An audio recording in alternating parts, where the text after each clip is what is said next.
નમસ્કાર, હું પ્રવીણ। નેતાઓ ગોઠવાઈ જાય અને પ્રશ્નો ઊભા ને ઊભા।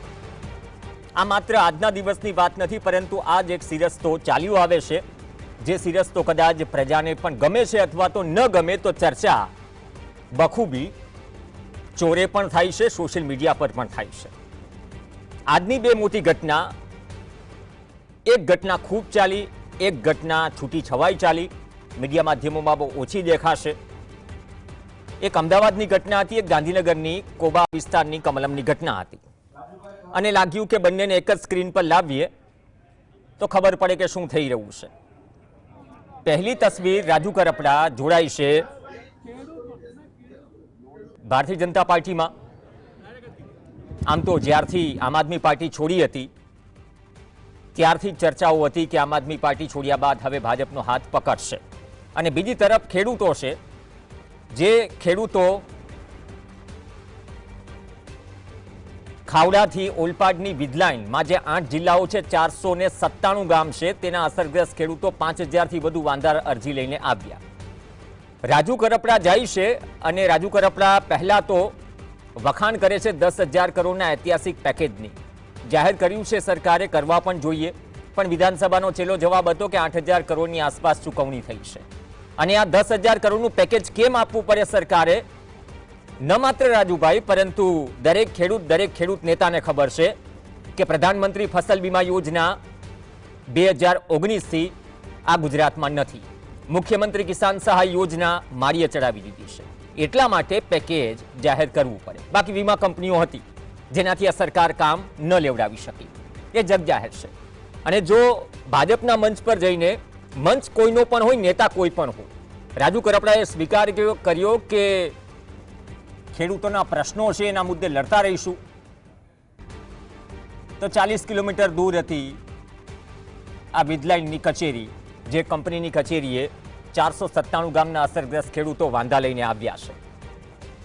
તો આ પરિસ્થિતિમાં ચિંતા શું? ચિંતા એ છે કે પ્રશ્નો તો છે જ, પણ પ્રશ્નો છે તો પક્ષપલટો કરવાથી એ પ્રશ્નોનું નિરાકરણ આવી જશે, કેમ કે આ એક એવો પ્રશ્ન છે જે 20 જિલ્લા કરતાં વધુ જિલ્લાઓમાં અસર કરે છે। આ વીજલાઇનમાં થોડી જાગૃતતા આવી તો સમાચાર પત્રમાં નોટિફિકેશનના આધારે લોકો આવ્યા કે અમે વાંધો રજૂ કરીએ। બાકી એ પહેલા જે કામ થયા એમાં ગ્રામ પંચાયત, નવા આવેલા તલાટી, જૂના તલાટી, ટીડીઓ, કલેક્ટર, આ બધા શું બાયપાસ થઈ ગયા? કોઈને કંઈ જાણ જ ન હતી, મતલબ કે બધું જ અંધારામાં થઈ ગયું। કંપની ઉપકાર નથી કરતી, કંપનીને એ યાદ દેવડાવવાનો પ્રયાસ છે, પોલીસ તંત્રને પણ, કલેક્ટરને પણ, કે તમે નિયમ મુજબ પ્રક્રિયા કરો, અમારે આવવું નથી। તો રાજુભાઈ કરપડાથી માનીને બધા જ જે ખેડૂત નેતાઓ છે એ સમયસર ગોઠવાઈ જાય છે, પણ મુદ્દાઓ શું ગોઠવાઈ જાય છે? મુદ્દા તો ઊભા ને ઊભા છે, અને આ મુદ્દે શું ખોખારો ખાઈને રાજુ કરપડા ભાજપમાં બોલશે, અથવા તો કોઈ પણ પક્ષના નેતા બોલશે? અન્ય પક્ષના નેતાઓ કેટલું બોલી રહ્યા છે, કેટલા નેતાઓ બોલી રહ્યા છે, એ પણ આંગળીને વેઢે ગણાય એટલી ચર્ચા છે। હવે ચર્ચાઓ એવું શરૂ થશે કે આની અસર સ્થાનિક સ્વરાજની ચૂંટણીમાં શું પડશે। પણ તમને એક યાદ દેવડાવી દઈએ, ભૂતકાળમાં ભલે ગમે તેટલા નેતાઓ કહે કે હું અહીંયા નહીં જાઉં, ત્યાં નહીં જાઉં, એમ તો કુંવરજી બાવળિયાએ પણ કહ્યું હતું અંગૂઠો કપાઈ જશે પરંતુ કમળનું બટન નહીં દબાવું, મંત્રી બની ગયા। પણ રાજુ કરપડાના કિસ્સામાં પણ શું એ પ્રકારની સ્થિતિ છે? તો સોશિયલ મીડિયા પર વિડીયો વાયરલ થઈ રહ્યો છે, પહેલા એ બાઇટ સાંભળી લઈએ, જે ભૂતકાળમાં રાજુ કરપડાના વિચાર હતા સત્તા પક્ષ માટે।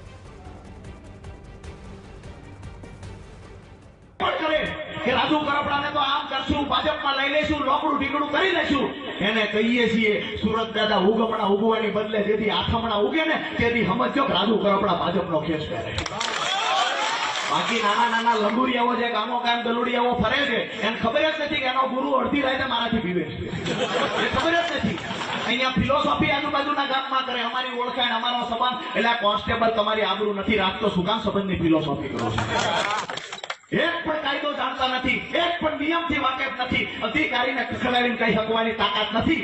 આવા લોકો સત્તામાં બેઠા છે, એને પણ કહીએ છીએ આપણા મૂળી તાલુકાનું ભલું કરવું છે, આવો સૌ સાથે મળીને ખેડૂતો માટે ખખડાવવાની તાકાત નથી, અને જે દિવસે સૂરજ આથમણો ઉગશે તે દિવસે રાજુ કરપડા ભાજપનો ખેસ ધારણ કરશે. જો કે રાજુ કરપડાએ પણ ખોટું ન લગાડવું જોઈએ, કેમ કે એના જે પુરોગામી નેતાઓ છે અથવા તો જે પણ રાજકારણીઓ છે, મેં કુંવરજી બાવળિયા સહિત ઘણા બધાનું નામ દીધું. 4 વાગે ઘણી વખત ચા પીતા હોય અથવા તો કોઈ વિસ્તારના પ્રભારી હોય, પરંતુ રાત્રે 8 વાગે પાર્ટી બદલી જાય, ટિકિટ પણ મળી જાય અને ઘણા તો 4-4 કલાકમાં પાર્ટી 2 વખત 3 વખત બદલે છે. એ કોમ્પિટિશન અલગ છે, કેમ કે સમય સાથે કોમ્પિટિશન જરૂરી છે. પણ મૂળ મુદ્દો અહીંયા આવીને અટકે છે. નેતાઓ ગોઠવાઈ જાય છે, મુદ્દા ઊભાને ઊભા છે. 3 ખાસ મહેમાન આપણી સાથે જોડાશે. જયેશ પટેલ આપણી સાથે સ્ટુડિયોમાંથી જોડાશે, જે કિસાન સંઘર્ષ સમિતિના કન્વીનર છે. આપણી સાથે જગદીશભાઈ મહેતા જોડાશે લાંબા સમય બાદ. જગદીશભાઈ, સ્વાગત છે આપનું, જેથી સૌરાષ્ટ્રની રાજનીતિના એપિસેન્ટર રાજકોટથી થોડા હાલચાલ મેળવી શકીએ અને ઓલરાઉન્ડર કહીએ તો ખોટું નથી. રાજેશ ઠાકર આપણી સાથે જોડાશે. રાજેશભાઈ, આપનું પણ સ્વાગત છે. જયેશભાઈ, આપથી એક ક્વિક રિસ્પોન્સથી શરૂઆત કરીશું આ ચર્ચાની. ડિબેટ આપણે નથી કરતા, નોર્મલી ચર્ચા કરીએ છીએ. 2 તસવીર દેખાડી, એક અમદાવાદની, એક કોબા ગાંધીનગરની. રાજુ કરપડાએ બધું જ વધાવ્યું. સવાલ રાજુ કરપડાનો નથી, પણ મુદ્દો એ છે કે સમય પ્રમાણે દરેક પક્ષમાં દરેક નેતાઓ ગોઠવાઈ જાય છે, પણ જે મુદ્દાઓ ઊભાને ઊભા છે, જેમ કે આ 20 જિલ્લાથી વધુ જિલ્લામાં વિધલાઈનનો પ્રશ્ન છે અને 400 કિલોમીટરથી દૂર 5000 વાંધા અરજીઓ લઈને અહીંયા આવવું પડે, તો પછી શું આ જ સ્થિતિ ચાલતી રહેશે કે હવે ખોખારો ખાઈને ત્યાં બોલાશે? પ્રવીણભાઈ, છેલ્લા લગભગ 22 વર્ષથી હું ખેડૂતના પ્રશ્ન અને ખેડૂતના આંદોલન સાથે સંકળાયેલો છું. ખૂબ દુઃખ સાથે મારે આ વાત કરવી પડે છે કે ખેડૂતોના પ્રશ્ન ઊભા કરીને પોતાની જાતને નેતા તરીકે પ્રસ્થાપિત કરીને ખેડૂતો સાથે ખૂબ મોટી રમત રમીને ખેડૂતોના મુદ્દાઓ એમના એમ રાખીને આગેવાનો રાજકીય પક્ષનો ખેસ ધારણ કરી લે છે. કયા પક્ષનો ધારણ કરે છે એનાથી અમને કન્સર્ન નથી, પણ છેલ્લા 25 વર્ષથી વધારે વર્ષથી ગુજરાતની અંદર જે પક્ષનું શાસન છે અને છેલ્લા 12 વર્ષથી કેન્દ્ર સરકારમાં જે પક્ષ સત્તામાં છે એ એમના દ્વારા ખેડૂતોના હિત માટેના અને ખેડૂતોના જે પ્રશ્નો છે એના નિરાકરણ લાવવાના પ્રયત્ન કર્યા હોય અને ખેડૂતની ઉત્પાદનોના પોષણક્ષમ ભાવો મળ્યા હોય કે પછી એમને સબસિડીવાળું ખાતર યોગ્ય સમયે મળી શક્યું હોય કે બીજા જે કંઈ લાભ મળવા જોઈએ એ મળ્યા હોય એવું મારા ધ્યાનમાં નથી. 22 વર્ષ પહેલાં જે પ્રશ્નો હતા એ આજે એમાં લગભગ 2 ગણો 3 ગણો વધારો થયો છે. એટલે ખેડૂતોની મુશ્કેલીઓમાં વધારો થતો જ આવ્યો છે અને નેતાઓ પોતાના સ્થાને ગોઠવાઈ જાય છે. આ એક કરુણ પણ વાસ્તવિકતા છે. વીજ લાઇનનો પ્રશ્ન છે પ્રવીણભાઈ કે 20 જિલ્લાઓમાં ઓલરેડી આ 20 ટાવર લાઇન એટલે ખાવડાથી આમ દાહોદ સુધી અને ખાવડાથી આમ વાપી સુધી ટાવર લાઇનો લગભગ 4 ટાવર લાઇનના કામ પૂરા થયા છે અને બાકીની 10થી વધુ લાઇનો જે ખાવડાની અંદર 84 ગીગાવોટનું જે સોલાર અને વિન્ડનું જનરેશન થઈ રહેલું છે એને લઈને અત્યારે KPS3 નામની એક HVDC કંપની છે જે મિસેસ અદાણીની માલિકીની છે. એમણે 12મી ફેબ્રુઆરી 2026ના દિવસે ઇલેક્ટ્રિસિટી એક્ટની કલમ 164માં ટેલિગ્રાફ એક્ટની કલમ 16(1)(2)(3)નો ઉપયોગ કરવા માટે જે સરકાર પાસેથી પરવાનગી લેવાની છે, કાયદાકીય રીતે એમણે વાંધા ખેડૂતો અને અસરગ્રસ્ત પાસે માંગવાના હોય. અમે આજે 8 જિલ્લા 26 તાલુકા અને 497 ગામોના પ્રતિનિધિઓ લગભગ મેલ દ્વારા અને હાર્ડ કોપીમાં અમે લગભગ 4,500 થી 5,000 વાંધાઓ આજે રજૂ કર્યા છે. મને એવું લાગે છે કે ગુજરાતના 26 જિલ્લાઓ 33માંથી 26 જિલ્લાઓને અસર કરતી વાત છે.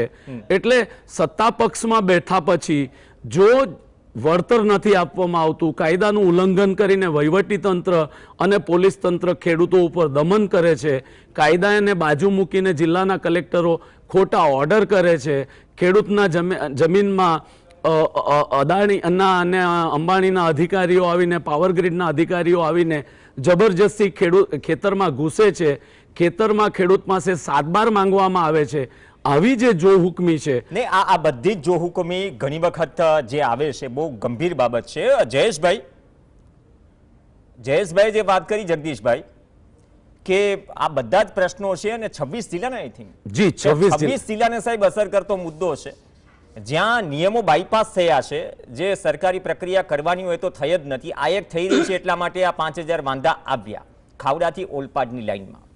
પણ જો કોઈ પણ નેતા પક્ષ બદલે કે ત્યાં જઈને હું વાત કરીશ, પણ જ્યાં ઓલરેડી સત્તા પક્ષમાં બેઠેલા મોટા નેતાઓના જો મોઢા સિવાય ગયા હોય, મતલબ કે ન બોલતા હોય, તો પછી જે બિગિનર છે અથવા તો નવા આવ્યા છે એ શું ખોખારો ખાઈને બોલી શકશે? જો બધાને જ ખેડૂતોની પીડાની વાત કરવી હોય અથવા તો નિરાકરણમાં રસ હોય, કે પછી નેતાઓ ગોઠવાઈ જાય અને પ્રશ્નો ઊભા ને ઊભા? જુઓ, જેમ તમે મારી અગાઉ જે ભાઈએ બધી રચનાઓની વાત કરી, સમસ્યાની વાત કરી, એમ પ્રશ્નો ઉકેલાતા હોત તો સમસ્યા હોત નહીં. અને કિસાનોના નામે કેટલાય નેતાઓ આપણી સામે થઈ ચૂક્યા છે અને અત્યારે પણ કેટલાય નેતાઓ છે. તો કિસાનોના નામે રાજનીતિ કરવી, પણ પછી ઓરિજિનલ કિસાનોના થઈને રહેવું કે એના પ્રશ્નો હલ કરવા, એમાં બધી બાબતોમાં લોકો નથી પડતા. અમુકમાં જ્યાં મુશ્કેલી પડે એમ છે, લાગે કે અહીંયા આપણી દાળ ગળે એમ નથી અથવા તો ગળવા દેવી નથી, ત્યાં પડતા નથી. જેમાં આ ભાઈ વાત અત્યારે કરી, મારી અગાઉના મિત્રએ બધી વાત કરી, એવી જ અહીંયા તમને સૌરાષ્ટ્રમાં મીઠાપુર નામનું ગામ છે, ત્યાં ટાટા કેમિકલ્સની સામે એક દેવરામભાઈ ચારણ કરીને છે. હવે તો હમણાં જ ઉપર ઉતર્યા છે, પણ એક જ વ્યક્તિ છે, કેટલા વર્ષોથી કહે છે કે અહીંયા એટલું બધું પ્રદૂષણ ફેલાવે છે આ કંપની, સોલ્ટ કંપની જે છે તે. પણ કોઈ કિસાન નેતાએ દેવરામભાઈ ચારણને એની વાતને વજૂદ આપીને એને મુદ્દો બિલકુલ બનાવ્યો નથી. શું કામ? સામે કંપની પણ ખાના છે અને દુનિયાભરના લોકો જે છે, માથાભારે કયો કે બાહુબલી કયો કે પહોંચતા લોકો કયો, એનો બધાનો સપોર્ટ છે. એટલે એમાં ન્યા કોઈ ખેડૂત નેતા પહોંચતા નથી. કોંગ્રેસના પાલભાઈ આંબલિયા સહિતના લોકોએ ઓલી વિન્ડ ફાર્મ જે અત્યારે અહીંયા સૌરાષ્ટ્રમાં દરિયાકાંઠે ઊભી કરવામાં આવી રહી છે, એમાં પણ નરી જો હુકમી ચાલે છે, જેની કોઈ સીમા નહીં. હવે એમાં પણ તમારું ખેતર જેનું હોય, કોઈ હરામ બરોબર કોઈ પૂછતું હોય તો રાત્રે આખી પવનચક્કી ઊભી કરી દેવામાં આવે, બોલો, રાતના. અને કાયદો જે બાબા આદમના વખતના કાગળિયા, કોને ખબર પડે કાયદામાં? બધા ગામડાના માણસો થોડી ભણેલા હોય, પણ એને કાગળિયું બતાવી દેવામાં આવે કે જો તમે આનો ઇનકાર કરશો તો તમે ઇલેક્ટ્રિસિટી ફલાણી કલમ અંતર્ગત તમારી સામે એક્શન લેવામાં આવશે. હવે એના પણ આંદોલનો થયા, ચક્કા જામ થયા, લાઠીચાર્જ થયો, ટીયર ગેસના સેલ છોડા, આવી બધી ઘટનાઓ બની. કોંગ્રેસના પાલભાઈ આંબલિયાને એ બધા કેટલાક લોકો ત્યાં ગયા હતા અને બધી વાતચીત એને કરીને આંદોલન સારું ચલાવ્યું. પણ સરવાળે જેને કિસાનોના મત જોઈએ છે, બધા જ લોકો, ભાજપે આવી જાય, આમ આદમી આવી જાય, કોંગ્રેસે આવી જાય, બધા આવી જાય. તમારે મત જોઈએ છે એટલે કિસાનો ભેળા શું કામ નથી રહેતા? પછી કિસાન સંઘે પણ થોડું ઘણું જંપલાવ્યું, પણ એ કેવું કે બોણી કરવા ખાતર, કે અમારી હાજરી પુરાવા પૂરતું, પણ એના પ્રશ્ન હલ થયા નથી. દેવરામભાઈ ચારણ હજી લડી રહ્યા છે અહીંયા મીઠાપુરમાં, અને કિસાનોના જ્યાં સૌરાષ્ટ્રના સાગરકાંઠામાં બધા જ લોકો વિન્ડ ફાર્મ જે અત્યારે ઉભા કરી રહ્યા છે એની સામે કિસાનો પર લાચાર છે. વળતર જે ગવર્મેન્ટે, સુપ્રીમ કોર્ટે નક્કી કર્યું એવું વળતર પર કોઈ અપાવતું નથી. હવે એવા બધા ઘટનાક્રમમાં આજે જેમ રાજુભાઈ ચારણભાઈ ગોઠવાઈ ગયા કરપડા ભારતીય જનતા પાર્ટીમાં, એમાં કોનું કેટલું ભલું થશે એ સમય આવે કેવું પડે એવી વાત છે. જી ઓકે, બહુ સારી વાત કરી કે તમે વિન્ડ ફાર્મને રિન્યુએબલ એનર્જીની જે વાત કરી, એની જે એનર્જી પહોંચાડવાની છે એના માટે તો આ વીજ પોલ ઊભા થઈ રહ્યા છે. રાજેશ ઠાકર આપણી સાથે છે. રાજેશભાઈ, જે બખૂબી જગદીશભાઈ અને જયેશભાઈએ જે વાત વર્ણવી, કેમ કે આ મુદ્દે તો ખુદ ભાજપની ભગીની સંસ્થા સંઘ પણ મેદાને ઉતરી હતી, બેઠક થવાની હતી, ગાંધીનગર ભેગું થવાનું હતું, પરંતુ ખેલ થઈ ગયો. હવે કિસાન સંઘ ચૂપ છે, મતલબ કે એ મુદ્દે કંઈ નથી. ભાજપના મોટાભાગના નેતાઓ આ મુદ્દે બોલવા તૈયાર નથી. એક કોંગ્રેસના શહેર પ્રમુખની ઓડિયો ક્લિપ વાયરલ થાય તો એમ કહે કે શું કોંગ્રેસના પણ શું કામ ચાલે છે? તો આમાં સમજવું શું? ગોઠવાય તો જેનું ગોઠવાઈ જવાનું છે. મુદ્દા તો હજી આ પ્રકારે જ છે ને, કે પછી આ એક શક્તિ પ્રદર્શન હતું જેથી બાકી કોઈ મુદ્દાની બહુ ઓછી ચર્ચા થાય, મોટા ભાગે ટીવી સ્ક્રીન પર આ જ મુદ્દા ચાલ્યા કરે? જો પ્રવીણભાઈ, તમે જે ભગીની સંસ્થાનો ઉલ્લેખ કરો છો ને, એ તો ભગીની તરીકેની ફરજ નિભાવે. ભગીનીની ફરજ શું હોય કે ભાઈ મુશ્કેલીમાં હોય તેને રાખડી બાંધીને સુરક્ષા આપે. એટલે ભગીની સંસ્થાઓ જે છે એ ભારતીય જનતા પાર્ટીની ભગીની તરીકેની બરોબર ફરજ નિભાવે છે. સવાલ એ છે કે ખેડૂતોની ફસલની ચિંતા કરવાના બદલે પોતાની રાજકીય ફસલ જે લોકો ઉગાડવા માંગતા હોય છે એ લોકો ખેડૂતોની સમસ્યાઓનો ખાતર તરીકે ઉપયોગ કરે છે. એક હિન્દીનો શેર છે જે પોલિટિકલ લોકો માટે બહુ જ ફિટ બેસે છે કે એક આદમી में होते हैं 10-12 आदमी जिसको भी देखना तुम बार बार देखना. તમને અત્યારે પરિસ્થિતિ એવી છે લોકોની કે કોના ઉપર ભરોસો મૂકે. આપણે એમ કહીએ કે એક માણસ છે એના હજી કાલ દિવસ સુધી આપણે વખાણ કરતા હોઈએ કે આટલો સંઘર્ષ કરે છે, આટલા દંડા ખાય પોલીસના, આટલી વખતે જેલમાં જાય છે, અને એક મરદનું ફાડ્યું છે જે ભારતીય જનતા પાર્ટીને અંફાવે છે. હવે એ જ વ્યક્તિઓ પાછા થોડુંક એમનું નામ થઈ જાય ગુજરાતમાં અને એમ લાગે કે હવે આ સંઘર્ષથી સત્તા સુધી પહોંચવામાં તો કદાચ આપણી જુવાની ખર્ચાઈ જશે, તો શોર્ટકટ શું લેવો? તો શોર્ટકટ એ લેવાનું કે ખેડૂતોના માથે જેમની સમસ્યાઓના માથે પગ મૂકી અને કમલમમાં જઈ અને પોતાનો છોડ રોપી દેવા. હવે કમલમવાળાને એવું છે કે ભાઈ જે આવ્યો એને છોડનો છોડ જ રહેવા દેવાનો છે અને પાછો વટવૃક્ષ તો બનાવતા નથી. પણ આ જે પરિસ્થિતિ થઈ છે એના કારણે આંદોલન થાય છે. આપણે ઘણી વખત કહેતા હોઈએ છીએ કે ભાઈ આંદોલન કરે છે પણ આંદોલનની પ્રજા જે છે સંમલિત નથી થતી. અલગ અલગ સમસ્યાઓ હોય તો ડોક્ટર માટે લડે, વિદ્યાર્થીઓ માટે લડે, ગૃહિણીઓ માટે લડે, કિસાનોના આંદોલનમાં માત્ર કિસાનો દેખાય.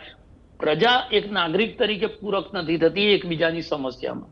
અને એનું મુખ્ય કારણ એ છે કે રાજનૈતિક વ્યક્તિઓ ઉપરનો ભરોસો અને એ પાટીદાર આંદોલન પછી જે સ્થિતિથી રાજકીય લોકો તો કરે કે આ પક્ષમાંથી પેલા પક્ષમાં, પેલા પક્ષમાંથી પેલા પક્ષમાં, કારણ કે એમણે તો એ જ કરવાનું છે. હવે આ રાજનીતિ એ સેવા છે અને સત્તા એ તો માત્ર માધ્યમ છે. આ બધી વાતો ચોપડીઓમાં રહી ગઈ, ત્યાં વાંચવાની મજા આવે. વાસ્તવિક જીવનમાં આ સ્થિતિ છે નહીં. અને એટલે પોલિટિકલ લોકો તો પોલિટિકલ મૂવ કરે, પણ જ્યારે નોન પોલિટિકલ લોકો, રાજનીતિ બદલવાની વાત કરવા વાળા લોકો, યુવાનોની અંદર એક આશા પેદા કરવા વાળા લોકો, ખેડૂતોની અંદર જે છે અંધકારની અંદર પ્રકાશ દેખાડનારા લોકો, એ જયારે આ પ્રકારનું કામ કરે ત્યારે ભરોસો તૂટે છે. નહીં, આજે સ્ટેટમેન્ટ મેં એટલા માટે મેં ખાલી માત્ર આ મુદ્દો રાજુ કરપડાનો નથી, હું કુંવરજી બાવળિયાથી લઈને બહુ લાંબુ લિસ્ટ છે. અંગૂઠાવાળાને નિવેદન 25 વખત ખર્ચાઈ ગયા છે કે જે દિવસે સૂરજ આથમણેથી ઉગે, એટલે આજે આથમણેથી ઉગ્યો છે કે નહીં શું લોકો એ જોવા જશે. આમાં બોલેના બોર વેચાય એ કહેવત છે, કલાકારો ઘણા બોલતા હોય છે, પણ જે બોલી રહ્યા છીએ એની ક્રેડિબિલિટી કેટલી છે તમે જાહેર જીવનમાં છો, દરેક વ્યક્તિને લાગુ પડે છે કે હવે એનું કોઈ બહુ ફરક રહ્યો નથી. પ્રવીણભાઈ, પાછી એ વાત પાછી નૈતિકતા ઉપર જ આવી જાય છે. હવે નૈતિકતાની અપેક્ષા નેતાઓ પાસે કરવી એ તો પેલી આપણે પાછો હું કહીશ તો લોકો કહેશે જગદીશભાઈની જેમ ડાયરાની ભાષા બોલે, પણ ભરોસાની ભેંસો જે છે બધા પાડા જણતી હોય તો લોકો ભરોસો કોના ઉપર મૂકે? એટલે આ નૈતિકતાના આ બધી જે વાતો છે એ હવેની રાજનીતિની અંદર આપણે અપેક્ષા રાખવાની જ નહીં. હું ઘણી બધી વખત કહેતો હોઉં છું કે રાહુલ ગાંધી ભારતીય જનતા પાર્ટીમાં જતા રહે એ એક જ આશ્ચર્યજનક બીના ગણાશે. એ સિવાય કોઈ પણ માણસ ગમે ત્યાં જઈ શકે. અને આ જે સ્થિતિ છે એ સ્થિતિ ખાસ કરીને લોકોએ હવે આમ આદમી પાર્ટીને શું કર્યું છે કે ગેટવે ઓફ બીજેપી બનાવી દીધી. જો કોંગ્રેસમાં એમના જે પેલા દલાતરવાડી જેવું એક સંગઠન છે જેના દરવાજામાં 10-15 જણા ખુરશી નાખીને બેઠા હોય, તમે ગમે એટલા ધક્કા મારો નવો માણસ અંદર ઘૂસી શકે નહીં. ભારતીય જનતા પાર્ટીમાં 50-50 વર્ષ કાઢી નાખનારા લોકો હજી બિચારા પાથરણા પાથરે છે, એટલે ત્યાં પણ સીધું કશું મળે એમ નથી. તો શું કરવાનું? તો આમ આદમી પાર્ટી જેવી એક નવી પાર્ટી છે એના પ્લેટફોર્મ ઉપર ચડવાનું, 4 જણા ઓળખતા થાય, 4 જણામાં તમારું નામ થાય, એટલે એ યુએસપી લઈ અને પછી જે પણ મળતું હોય, તાલુકા પંચાયતની ટિકિટ મળી, તાલ તમારા કદ પ્રમાણે જિલ્લા મળતી હોય જિલ્લામાં, રાજ્યની મળતી હોય રાજ્યની, એમ કરી અને ભારતીય જનતા પાર્ટીમાં ગોઠવાઈ જવાનું. એટલે આ જે શોર્ટકટ છે પોલિટિક્સના, એ પોલિટિક્સના શોર્ટકટે કર્યું એ છે કે નાગરિકો હવે પોતાની સમસ્યા માટે જાય કોની પાસે? કારણ કે આ જ એક મોટો પ્રશ્ન હોય છે કે જે નેતાની પાસે જઈશું ને નેતા અમારા માટે લડતો દેખાશે, અમે એને ખભે ઉચકી લઈશું, અમે એના હાર તોરા કરીશું, અમે જે છે એને ક્રાંતિકારી બનાવી દઈશું. પછી એ જ ક્રાંતિકારી ક્યારે અલગ ક્રાંતિ કરી અને પછી રાષ્ટ્રભાવના તરત જાગે. 1-1.5 મહિના પહેલા જે સરકારમાં તમને બધું જ ખરાબ દેખાતું હોય, બધું જ હિટલરશાહી દેખાતી હોય, 10,000 નું પેકેજ જે લોલીપોપ લાગતું હોય, આ બધું મૂકી અને સીધો રાતોરાત એક એવી કુંડલીની જાગૃત થઈ જાય રાજકીય લોકોની કે બધું સારું સારું દેખાવા માંડે. ને બહુ સારી વાત કરી તમે એક શબ્દ વાપર્યો હતો, નરેન્દ્રભાઈમાં દિવ્ય, તમે એક શબ્દ બહુ સારો વાપર્યો હતો લાસ્ટ ડિબેટમાં, સગવડિયું અંતરાત્મા. પણ થોડો સમયનો અભાવ છે. આ સગવડિયું અંતરાત્મા છે, આ સગવડી અંતરાત્મામાં તો કઈ રીતે પ્રશ્નોનું ભલું થાય જયેશભાઈ? થોડોક સમય ઓછો છે, એક મિનિટનો એક રાઉન્ડ લઈ લઈએ. બિલકુલ. આ પ્રશ્ન આટલો મોટો છે, શું આ મુદ્દે ઇવન મીડિયા, મેનસ્ટ્રીમ મીડિયા, ઇવન સત્તા પક્ષે વિપક્ષના બેઠેલા નેતા શું કોઈ વાત કરશે અથવા તો સોલ્યુશન તરફ જવાનો પ્રયાસ કરશે? બધું જ ખુલ્લી આંખે થઈ રહ્યું છે. પ્રવીણભાઈ, છેક આવું નથી. હું હજી આશાવાદી છું. જ્યારે પણ રાજેશભાઈએ વાત કરી, ખૂબ સરસ વાત કરી, પણ જ્યારે પણ આ દેશમાં ક્રાંતિ થઈ છે ત્યારે આ દેશના લોકોએ ક્રાંતિ કરી છે.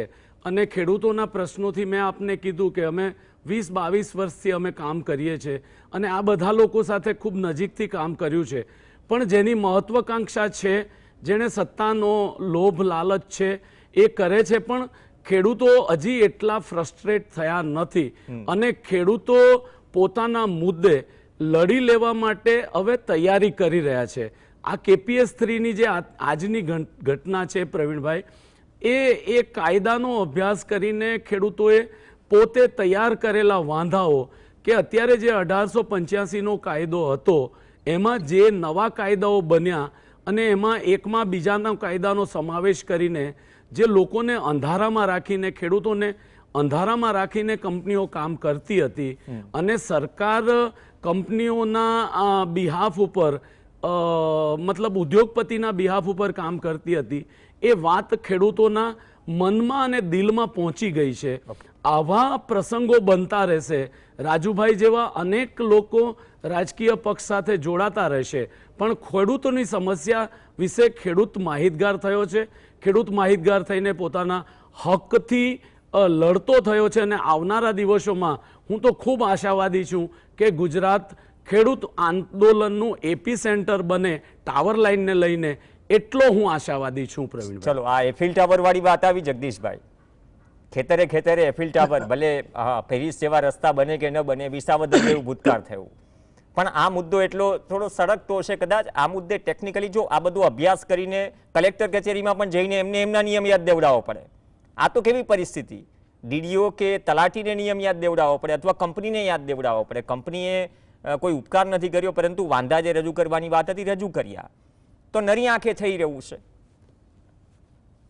પ્રવીણભાઈ, ખરા અર્થમાં કહું, એટલે આપણે ગમે તેટલી આવી પીંજણ, હું શબ્દ વાપરું, પીંજણ કરીશું, જ્યાં સુધી જનતા સ્વયં પોતાના ફરજ અને અધિકાર બે વિશે જાગૃતિ નહીં થાય ત્યાં સુધી બીજા લોકો એના નામે ચરી ખાશે.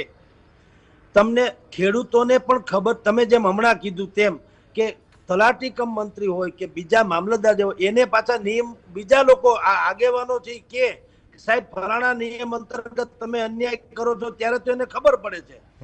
એવા તંત્રમાં અન્યાય આપણે તો જ સહન કરવો પડે જ્યારે આપણને ખુદને ખબર નથી. એટલે ખેડૂતોને જ્યાં સુધી, આ ભાઈ જયેશભાઈએ બહુ સારી વાત કરી કે ક્રાંતિ બરાબર છે, પણ અગાઉના નેતાઓ જયપ્રકાશ નારાયણ સુધીના, મહાત્મા ગાંધીથી માંડીને, એ લોકો શું એજ્યુકેટ ટુ ધી પીપલ, જનતાને એજ્યુકેટ કરતા હતા, શિક્ષિત કરતા હતા પોતાના ફરજ અને અધિકારો વિશે. હવે આપણે અત્યારે શું છે, જે નેતાઓ જે છે સમસ્યાને, જેમ ભાઈ રાજેશભાઈ ઠાકરે કીધું, બહુ સારી વાત કરી કે એ સમસ્યાને ઢાલ બનાવીને પોતે ત્યાં મોરચો માંડી દે છે અને પછી ગોઠવાઈ જાય છે જે તે સ્થળે. તો સવાલ છે કે ખેડૂતોએ પણ સમજવું જોઈએ ને કે ભાઈ તમે ખુદ તમારા પોતાના હક હિસ્સાની ખબર તો હોવી જોઈએ. મત આપતી વખતે આપણે નાગરિકો નથી હોતા. આપણે ત્યારે લેવાય હોય ને, કડવાય હોય ને, ચુવાળિયા હોય ને, તળપદાય હોય ને, માઇનોરિટી હોય ને, દલિત હોય ને, આયાતી ને ભાયાતી ને, આપણે દુનિયાભરના વ્યવસ્થામાં પડીએ છીએ. પછી જેવી તેવી સરકાર ચૂંટાય એટલે વળી પાછા છાજિયા કૂટીએ, અમારી પ્રશ્ન એમનેમ છે. એમનેમ જ રહે ને. તમે મત આપતી વખતે કોઈ સજ્જન માણસ કે જે ઓછો ખરાબ, જ્યાં સુધી બહુ સારો માણસ ન મળે ત્યાં સુધી ઓછો ખરાબ, એવો ન મળે ત્યાં સુધી તમે મત ન આપો તો આ જ ભોગવવાનું રહે.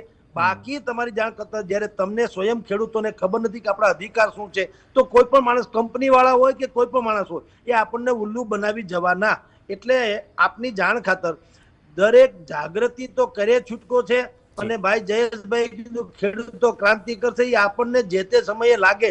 તમારા અમદાવાદમાં અદાણીની ઓફિસે આજે મેં સાંભળ્યું કે કઈ મોરચો બોરચો વગેરે થયો, એ તમને એ માહોલમાં જુઓ તો એમ લાગે ખેડૂતો જાગી ગયા, પણ એવું નથી હોતું. તમે આ જુઓ, કોઈને હરામ બરોબર કઈ ખબર પડતી હોય કે લશ્કર ક્યાં લડે છે. માર્કેટિંગ યાર્ડમાં માલ મોકલ્યા પછી જો ઝાપટું આવે, વરસાદનું માવઠું થાય ને તણાઈ જાય, તો એ જવાબદારી કોની, એ કોઈને ખબર નથી. બોલો કે માર્કેટિંગ યાર્ડની જવાબદારી કે ખેડૂતની? બધા માથે હાથ દઈને રડવા ટેવાના. શું કામ? આપણને બે જ વસ્તુ આવડે છે. એક, આપણે બધું વાવણી બધું કરી લઈએ અને પછી માવઠું થાય એટલે બસ હવે સરકાર તમે વરસો, કુદરત વરસી ગયો, હવે સરકાર વરસો. આપણને બીજી કઈ ખબર જ નથી. જે બીજા વિશ્વના તમામ દેશોમાં ખેડૂતો પણ એટલા પોતાની જાગૃતિ હોય છે, એની પાસે અત્યાધુનિક એવી પેટર્ન છે, એવી વ્યવસ્થા છે. માલ સાંભળવાથી માંડીને ગોડાઉન, વેર હાઉસીસથી માંડીને એની પાસે બધા પ્રોસેસિંગ યુનિટ, પેકિંગ સુધીના, ફાર્મ ટુ ફેમિલી પહોંચાડે એવી. હવે આવી બધી વ્યવસ્થામાં આપણે પડતા નથી. આપણે હંમેશા પેટર્ન પ્રવર્તક હાલીએ. એટલે અગાઉથી માંડીને આજ સુધીમાં માંડવીને કપાસ, માંડવીને કપાસ, માંડવીને કપાસ. ક્યારેય આપણે નવી પેટર્નથી કોઈ વાવેતર નથી કર્યું. એની પાછી અત્યાધુનિક રીતે એની માવજત નથી કરી. ડ્રીપ ઇરિગેશનથી માંડીને ડ્રોન સિસ્ટમથી ખાતર બાતર નાખવું, વેર હાઉસીસ બનાવવા. સરકાર, ખેડૂતો પોતાની મંડળી શું કામ ન બનાવે? સરકાર સબસિડી આપે જ છે. ગુજરાત સરકારે જાહેર કર્યું, જેને પણ વેર હાઉસીસ બનાવવા હવે સબસિડી આપીએ. હવે સબસિડી છોડો ને, તમે 50 ખેડૂતો 500-700 વીઘાના માલિકો થાવ છો, એ ભેગા થઈને એક કારખાનું કે એક યુનિટ ઊભું કરવામાં કેટલાક રૂપિયા જોઈએ?